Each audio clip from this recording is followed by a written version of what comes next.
So hi guys, ಎಲ್ಲರಿಗೂ ಒಂದು second welcome back. ದುಬೈನ ಶೇಖ್ ಮಯರ್ ಅವರು ಬಂದ್ಬಿಟ್ಟು ಭಾರತ ತಂಡಕ್ಕೆ ಖುಷಿಯಾಗಿ 40 ಕೋಟಿ ರೂಪಾಯಿ ಬಹುಮಾನ ಕೊಟ್ಟಿದ್ದಾರೆ.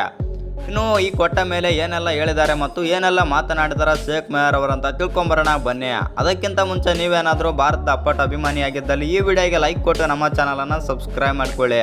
ಹಾಗೆ ಬೆಲ್ ಐಕನ್ ಅನ್ನು ಆಲ್ ಇಟ್ಕೊಳ್ಳೋದು ಮರಿಬೇಡಿ. ಇನ್ನು ನಮ್ಮ ಭಾರತ ತಂಡ ಈ ಬಾರಿಯ ಚಾಂಪಿಯನ್ಸ್ ಟ್ರೋಫಿ 2025 ಚಾಂಪಿಯನ್ಸ್ ಟ್ರೋಫಿ ಗೆದ್ದುಕೊಂಡಿದೆ ಅಂತಲೇ ಹೇಳ್ಬೋದು. ಫೈನಲ್ ಪಂದ್ಯದಲ್ಲಿ ಭರ್ಜರಿಯಾಗಿ ಬ್ಯಾಟಿಂಗ್ ಎಲ್ಲ ಬೌಲಿಂಗ್ ಎಲ್ಲ ಸಖತ್ತಾಗಿ ಮಾಡಿ ನಮ್ಮ ಭಾರತ ತಂಡ ಗೆದ್ದುಕೊಂಡಿದೆ. ಇನ್ನು ಇದರ ಬಗ್ಗೆ ಮಾತನಾಡಿದಂಥ ದುಬೈನ ಶೇಖ್ ಮಯರ್ ಅವರು ಬಂದ್ಬಿಟ್ಟು ಏನೆಲ್ಲ ಮಾತನಾಡಿದಾರಂತ ನೋಡೋದಾಯ್ತು ಅಂತಂದರೆ, ಭಾರತದ ಆಟ ನನಗೆ ಇಷ್ಟ ಆಯಿತು ಮತ್ತು ನನಗೆ ಕ್ರಿಕೆಟ್ ಅಂದರೆ ತುಂಬ ಇಷ್ಟ. ಆ ಕಾರಣದಿಂದಾಗಿ ನನ್ನ ಕಡೆಯಿಂದ ಸಣ್ಣ ಖುಷಿ ಅಂತ ತಿಳ್ಕೊಂಡು ಭಾರತದವರಿಗೆ ಈ ಪ್ರೈಸ್ ಮನಿ ಕೊಡ್ತಾ ಇದ್ದೇನೆ.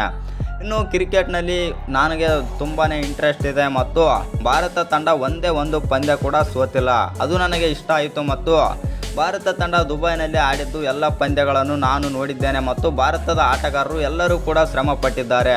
ಆ ಕಾರಣದಿಂದಾಗಿ ನಾನು ಈ ಹಣವನ್ನು ಅವರಿಗೆ ಉಡುಗೊರೆಯಾಗಿ ಕೊಡ್ತೇನೆ ಅಂತಂದು ದುಬೈನ ಶೇಖ್ ಮಯರ್ ಅವರಾದರೆ ಒಂದು ಹೇಳಿಕೆ ಕೊಟ್ಟಿದ್ದಾರೆ.